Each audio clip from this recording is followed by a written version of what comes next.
Tìm đến mùa đúng rồi, để cô thu tiền đây tôi để không tôi tiền đấy. Các bạn tôi bán mà chỉ có đây của cái đồ giờ lo đã nè mới có thể được xí tỉnh táo thì nó cút rồi.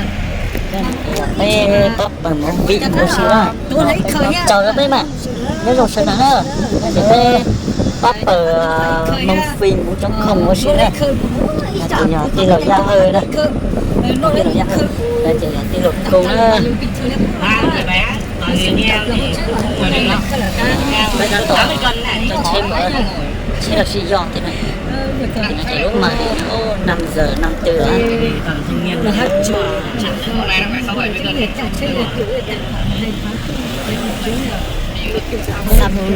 sao tới bây giờ trả thì cho cá lọt sao bé tận cá lọt này sao lại nó trả ít mò qua liền chùa chợ thì nó ít mò thôi là mò tức là cái hồ chợ đấy mò cho cái hồ mò đấy là mồi cái mồi hồ chợ cái lúc này rồi sao chết mất đây con này giờ con ngoài xong rồi lại nhà của anh chưa chỉ xưa đấy là anh chuyên cho cái cốc to này nè thì nhập cái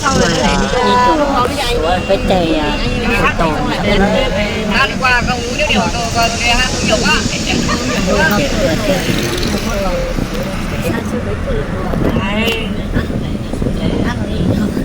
ở đây đi về Lào Cai với đi về Thăng Nguyên là xa như nhau nhỉ? Nhưng mà đường Lào Cai thấp hơn, đi Lào Cai sẽ đắt hơn. Ra là cái số như nhau mà đường Lào Cai thấp hơn nhiều. Đúng rồi. Lào Cai đi tầm này phải chiều 2 chiều 3 mới đi được. Vì đường nó đèo dốc lắm, nó tốn xăng hơn. Sang đây nó đỡ dốc hơn.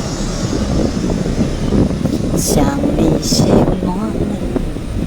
Ôi, say ta đi.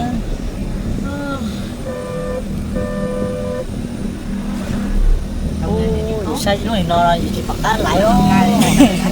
Chỉ chụp bọc kế nữa mà. Nhiều mà. Nếu cầm lên chuột tôi cái bao giờ gì chạy cạn nó chạy nhìn chuột tôi hết rồi. 23 năm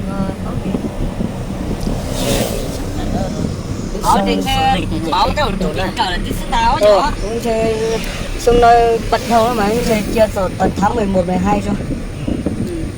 Ngay đi lưu dưỡng gì nữa.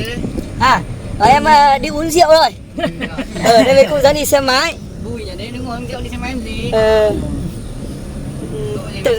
Tự dưng rảnh nên là dạo ấy mất 4 xe mẹ tiền xăng cả đi cả về nhận được cái taxi bố rồi.